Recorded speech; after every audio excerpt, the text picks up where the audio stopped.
چند حدیثیں وہ بھی دیکھ لیتے ہیں کہ کون سی چیزوں کا سترہ بنانا افضل ہے، کیونکہ اللہ کے رسول صلی اللہ علیہ وسلم عموماً کن چیزوں کا سترہ بناتے تھے، تو وہ افضل ہوئے ان چیزوں کا سترہ بنانا، ورنہ اس کے علاوہ کچھ بھی بنا سکتے ہیں۔ اور کن چیزوں سے منع کیا ہے، جیسے تصویریں ہیں، نقش و نگار والی چیزیں ہیں، قبر کے سامنے نماز پڑھنا ہے، تصویروں کے سامنے نماز پڑھنا، ان سے تو روکا ہے، منع کیا اللہ کے رسول صلی اللہ علیہ وسلم، جن سے دھیان بھٹکے یا خطرہ ہو، یا دو بات چیت کرنے والوں کے سامنے نماز پڑھنا، اسے بھی منع کیا گیا۔ باقی ان کو چھوڑ کر کے کسی بھی چیز کو ستھرا بنایا جا سکتا ہے، لیکن چند چیزیں جو ہیں وہ سنت سے ثابت ہیں، جن کو ستھرا بنانا بنسبت دیگر چیزوں کے زیادہ افضل و بہتر ہے۔ تو چند حدیثیں اس کے بارے میں بھی دیکھ لیں۔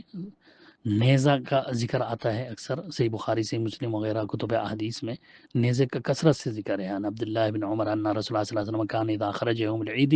امر بالحربۃ فتوضع بین یدیہ فیصلی الیہا والناس وراءہ وکان یفعل ذلك فی السفر فمن ثم اتخذها الامراء۔ عبداللہ بن عمر کہتے ہیں جب نماز عید کے لیے آپ نکلتے تھے تو عیدگاہ نیزہ بھالا وغیرہ گاڑنے کا حکم دیا کرتے تھے، اور اس کے سامنے کھڑے ہو کر آپ نماز پڑھایا کرتے تھے، اس کی طرف منہ کر کے، گویا اس کو اپنا سترہ بنا لیتے تھے، اور لوگ آپ کے پیچھے نماز پڑھتے تھے، اور یہ آپ کا ہر سفر میں یہی طریقہ تھا۔ اسی طرح سترہ گاڑ کر کے ہی نماز پڑھتے تھے، یعنی نیزہ بھالا وغیرہ برچھی وغیرہ گاڑ کر سامنے تو ہی نماز پڑھتے تھے۔ صحیح بخاری صحیح مسلم ابو داؤد ترمذی نسائی سب میں یہ روایتیں موجود ہیں۔ اسی طرح برچھی جو بھالے سے تھوڑا چھوٹا ہوتا ہے، اس کے بارے میں بھی آتا ہے۔ حدثنا امام بخاری ہی لائے حدیث باب الصلاۃ الی العنزہ، برچھی کی طرف نماز پڑھنا۔ حدثنا عون بن ابی جحیفہ قال سمعت ابی قال خرج مع علینا رسول اللہ صلی اللہ علیہ وسلم بالحاجرہ فأتي بوضوء فتوضأ فصلى بنا الظهر والعصر وبين يديه عنزة والمرأة والحمار تمرون من ورائها، کہ اللہ کے رسول صلی اللہ علیہ وسلم ظہر کے وقت ہماری طرف نکلے، آپ کے لیے وضو کا پانی لایا گیا، آپ نے وضو کیا، پھر ہمیں عصر اور ظہر کی نماز پڑھائی، ظہر اور عصر، اور اس حالت میں آپ نماز پڑھا رہے تھے کہ آپ کے سامنے جو ہے برچھی کھڑی ہوئی تھی، اور عورتیں اور گدھے ان کے سامنے سے گزر رہے تھے، اس برچھی کے سامنے سے۔ صحیح بخاری ابو داؤد صحیح مسلم ترمذی نسائی ابن ماجہ سب میں یہ روایتیں موجود ہیں۔ تو یہ برچھی کے سامنے رکھ کر کے نماز پڑھنا یہ بھی افضل ہے۔ اسی طرح عصا کا ذکر آتا ہے، حضرت ابو ہریرہ کی روایت ہے نبی صلی اللہ علیہ وسلم اذا صلی احدکم فلیصلی الی شیء فان لم یجد شیئا فلینصب عصا۔ اللہ کے رسول نے فرمایا جب تم میں سے کوئی شخص نماز پڑھے، نماز پڑھنے کا ارادہ کرے، تو اپنا آگے بطور سترہ کوئی چیز رکھ لے، کچھ نہ ملے تو عصا ہی نصب کر لے۔ عصا لکڑی جو عموماً ہاتھوں میں رہتی ہے اس کو ہی سامنے رکھ لے۔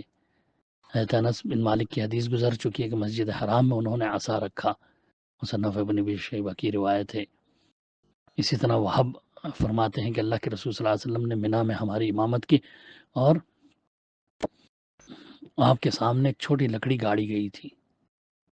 اور آپ نے ہمیں 2 رکعتیں نماز پڑھائیں۔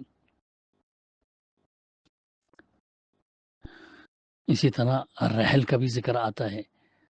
عن ابی العالیہ قال یستر المسلم وراء حرف العالمی، ابو شیبہ کا ذکر کی حدیث ہے یہ، کہ ابو العالیہ تابی کہتے ہیں کہ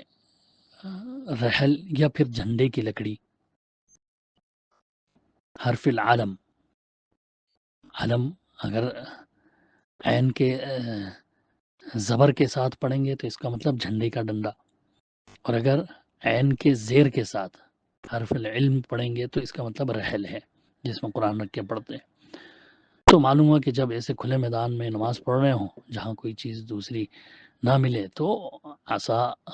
بھی گاڑ کر کے نماز پڑھی جا سکتی ہے۔ صحابہ کا عمل بھی اس سے واضح ہو گیا۔ اسی طرح ستون، اس کے بارے میں حدیثیں گزر چکی ہیں، صحابہ کرام ستون کا خصوصی اہتمام کرتے تھے، ستون کے سامنے کھڑے ہو کر ہی مسجد کے اندر بھی نماز پڑھا کرتے تھے۔ امام بخاری رحمۃ اللہ علیہ نے جو ہے باب باندھا ہے، باب الصلاۃ علی الاسطوانۃ، ستونوں کی آڑ میں نماز پڑھنا۔ پھر اس کے ساتھ کئی معلق روایتیں بھی لائے ہیں صحابہ کا، وقال عمر المصلون احق بالسواری من المتحدثین الیہا ورأى عمر رجلا يصلي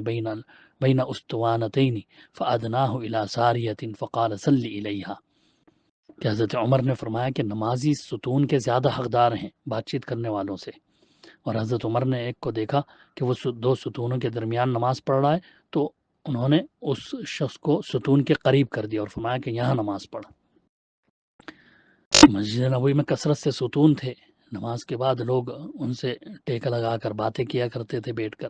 جبکہ نماز ہی چاہتے کہ بھئی سترہ بنا کر کے ستون کو ہم نماز پڑھیں۔ تو حضرت عمر رضی اللہ تعالیٰ نے یہ فیصلہ کیا کہ نمازی بنسبت باتیں کرنے والوں کے زیادہ حقدار ہیں ستونوں کے، لہذا باتیں کرنے والے اٹھ جائیں اور نمازیوں کے لیے ستونوں کو خالی چھوڑیں۔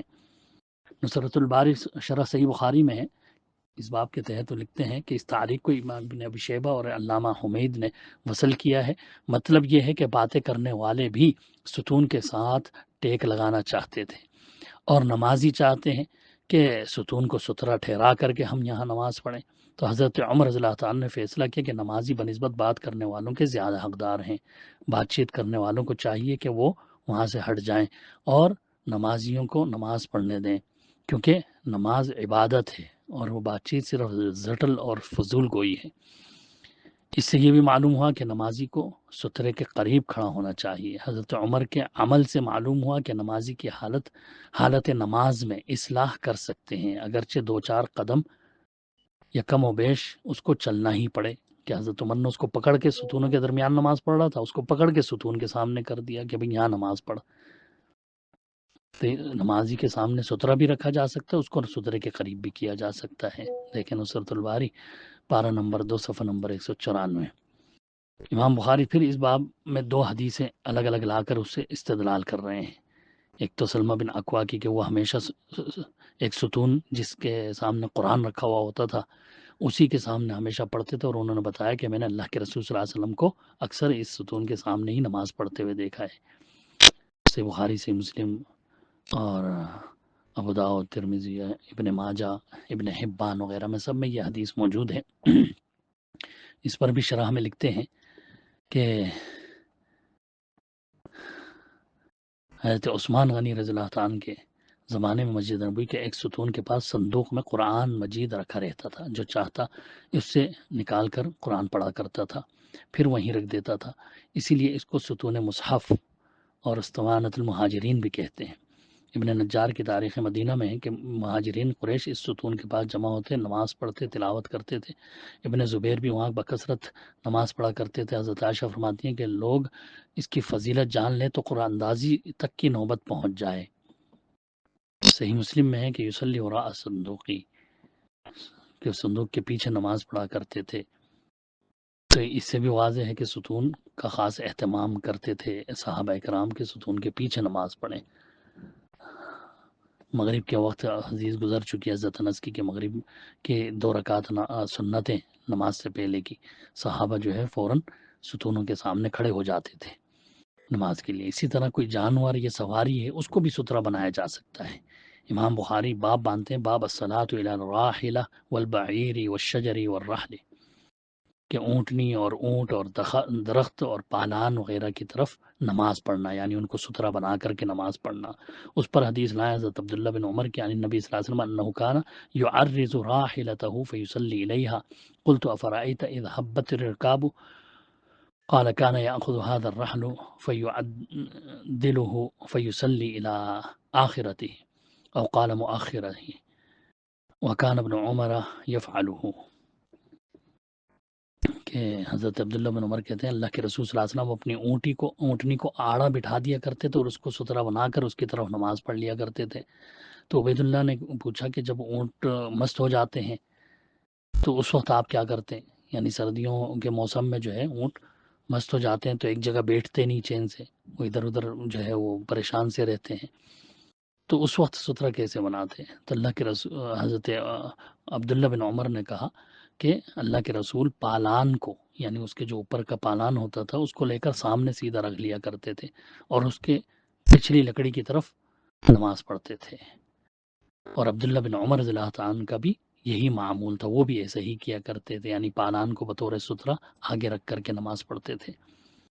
نصرت الباری میں ہے، اس کی شرح میں، کہ جس وقت سردی کے موسم میں اونٹ مست ہوتے ہیں اور ایک جگہ آرام سے نہیں بیٹھتے، تو پوچھا کہ اس کو ستھرا کیسے بناتے، تو جواب دیا کہ اس اونٹ کے پالان کو بطور ستھرا آگے رکھ لیتے تھے۔ مطلب یہ کہ ان سب چیزوں کو نماز کے لیے ستھرا بنا سکتے ہیں۔ راحلہ وہ اونٹنی ہے جس میں پالان رکھا جائے، عمدہ سواری خواہ اونٹ ہو یا اونٹنی، وہ راحلہ ہے۔ امام بخاری نے اشارہ کیا اس چیز کی طرف جو اس حدیث کے بعض طرق میں ہے کہ آپ صلی اللہ علیہ وسلم اپنے اونٹ کو ستھرا بنا کر نماز پڑھتے تھے۔ علامہ خطابی نے کہا وفی هذا الحدیث دلیل علی جواز التستر من الحیوانی، کہ اس حدیث میں جانوروں کو ستھرا بنانے کے، ستھرے کے طور پر استعمال کرنے کے جواز کی دلیل ہے، اور درخت کا پالان سے استدلال کیا کیونکہ پالان کی لکڑی درخت ہی کا ایک جز ہے۔ نیز اس حدیث کی طرف بھی اشارہ کر دیا جو حضرت علی سے مروی ہے کہ بدر کے دن ہم سو گئے اور رسول اللہ صلی اللہ علیہ وسلم صبح تک ایک درخت کے سامنے کھڑے ہو کر نماز پڑھتے رہے، یعنی درخت کو اللہ کے رسول نے ستھرا بنایا۔ تو اس طرح سے مسلم، ابو داؤد وغیرہ میں بھی ہے، سب نے باب وہی باندھا، باب استطار الابل فی الصلاۃ، باب الصلاۃ الی الراحلہ، کہ اونٹ کو، سواری کو جو ہے ستھرا بنایا جا سکتا ہے۔ یہ سب حدیثیں لا کر کے انہوں نے وضاحت کری۔ اسی طرح پالان کے بارے میں جو ہے کئی حدیثیں ہیں، اونٹ کے اوپر جو پالان رکھا ہوتا ہے۔ حضرت عطا مشہور تابعی کہتے ہیں کہ کانا من مضى يجعلون مؤخرة الرحل اذا صلوا، کہ جو گزر چکے ہیں صحابہ اکرام نماز پڑھتے ہوئے اپنے سامنے پالان کی پچھلی لکڑی کو ستھرا بنا لیا کرتے تھے، یعنی ان کا یہ طریقہ تھا۔ حضرت عبداللہ بن عمر کا بھی مصنف عبدالرزاق میں عمل لائے ہیں کہ وہ ہمیشہ جو ہے پالان کو سامنے رکھ کر نماز پڑھا کرتے تھے، ان کی عادت تھی۔ اسی طرح درخت کے بارے میں بھی جو ہے حضرت علی رضی اللہ عنہ کی روایت سنن نسائی وغیرہ میں بھی ہے کہ اللہ کے رسول جو ہے بدر کے موقع پر درخت کو ستھرا بنا کر کے پوری رات نماز پڑھتے رہے۔ اسی طرح چٹائی، حاصر جو بچھائی جاتی ہے، حضرت عائشہ رضی اللہ عنہ کی حضرت امام ابن ماجہ لائے ہیں سنن ابن ماجہ میں کہ کان علی رسول اللہ صلی اللہ علیہ وسلم حسیر یبسط بالنہار ویحتجرہ باللیل یصلی الیہ۔ حضرت عائشہ کہتی ہیں کہ اللہ کے رسول صلی اللہ علیہ وسلم کی ایک چٹائی تھی جسے آپ دن کو تو بچھایا کرتے تھے اس پر بیٹھنے کے لیے، اور رات کو حجرے کی طرح کھڑا کر کے اس کو ستھرا بنا لیا کرتے تھے اور اس کے سامنے نماز پڑھتے تھے۔ اسی طرح تیر کے بارے میں حدیث گزر چکی ہے، لیستظہر احدکم فی صلاتہ ولو بسہم، کہ تم میں سے کوئی بھی نماز پڑھے تو کچھ نہ کچھ ستھرا رکھ لے اگرچہ ایک تیر ہی ہو۔ اسی طرح اگر کوئی ٹیلا وغیرہ ہے سامنے، تھوڑی سی اونچی پہاڑی ہے یا کچھ مطلب ریت کا ٹیلا ہے، اس کو بھی ستھرا بنایا جا سکتا ہے۔ حضرت ابراہیم نخعی کہتے ہیں اذا كنت